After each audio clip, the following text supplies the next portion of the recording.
My name is Cheryl Paddock. I'm the Executive Director here at the Novato Youth Center. I'm here with one of our wonderful board members, Michael Domer. We have a board of directors of 17 members, including 2 full voting team members.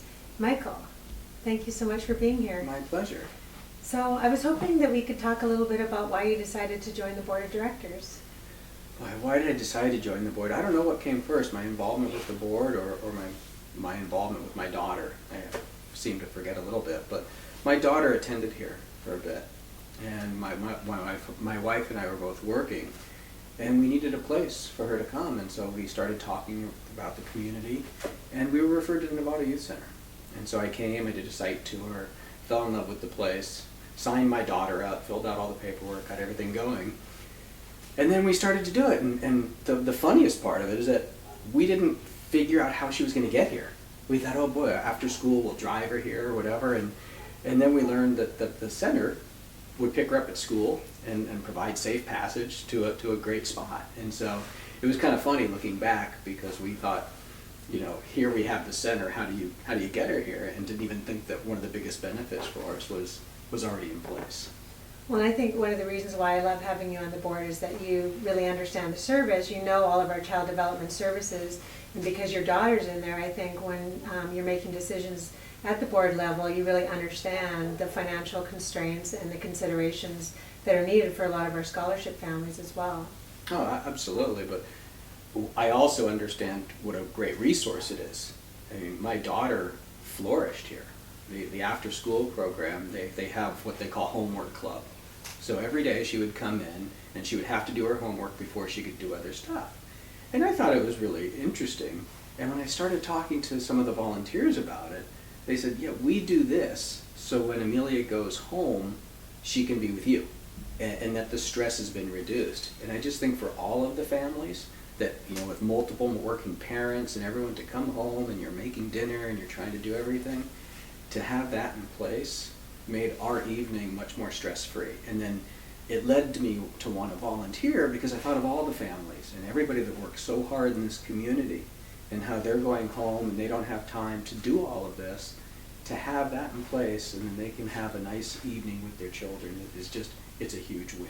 And it's one of the reasons I wanted to become a volunteer here. Definitely, and I think what happens sometimes when we're on tours and when people come to the center for the first time who've never been here, they don't realize that we're a nonprofit, private nonprofit, and that we rely on donations to ensure that we have service for all kids at all socioeconomic levels of all ethnicities. And I think one of the strong voices that you've brought to the board as well is thinking about the business community as a business professional. How do we involve the community, and as we launch our new major gifts program, how do we let businesses know about the need for services for youth and funding? Oh, absolutely. I mean, I used to own a business here in Novato. I now run a business that has a unit here in Novato.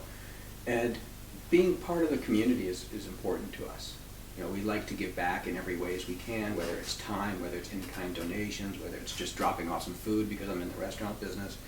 It's all part of being part of a community. And I think that any business leader in Novato or in Marin would always feel better about supporting this, because there are people that need help. Some people can pay full fare, and that's great. There are some families that need help. And I think that as a community, we're here to help the whole community to thrive. And I think the center helps that as well. Well, and I want to thank you so much for volunteering with us, because we have over 20,000 hours each year of volunteerism, and we're so fortunate to bring a variety of expertise on the board. And I feel very fortunate as the executive director here to have a whole wealth of backing with the board, and then as well with our staff. And we may give, but I think we receive more. You know, when I first joined the board, I was on the marketing committee, and I got to be involved in helping communications and annual funding and programs, and it was really inspirational. And now I'm doing cultural competence. And I come from a blended family with an Asian wife, and our child is half Chinese, and so diversity is something that's kind of been important for us. And so being part of the center here and part of a diverse culture really makes us feel welcome. And I think the more diversity we have in the community, the more acceptance we have in the community, the better it is for the community at large, and the kids grow up and just start to see people for people. And I think the center is really a positive force for that.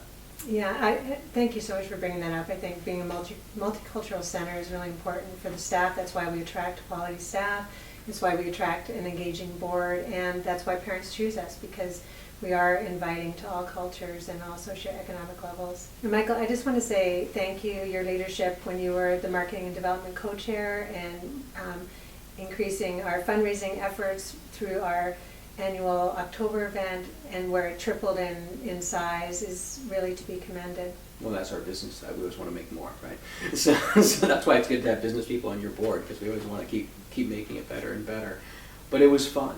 Scary Tuesday was one of our big events that we did from the board side, where it's our annual fundraiser, and just working with the board members to put together a night out and everyone to have fun, and then seeing so many people in our community show up in funny costumes and have a great night out. It was something that just makes you enjoy an evening and not take it all too seriously, but also at the same time understand what a great cause it is.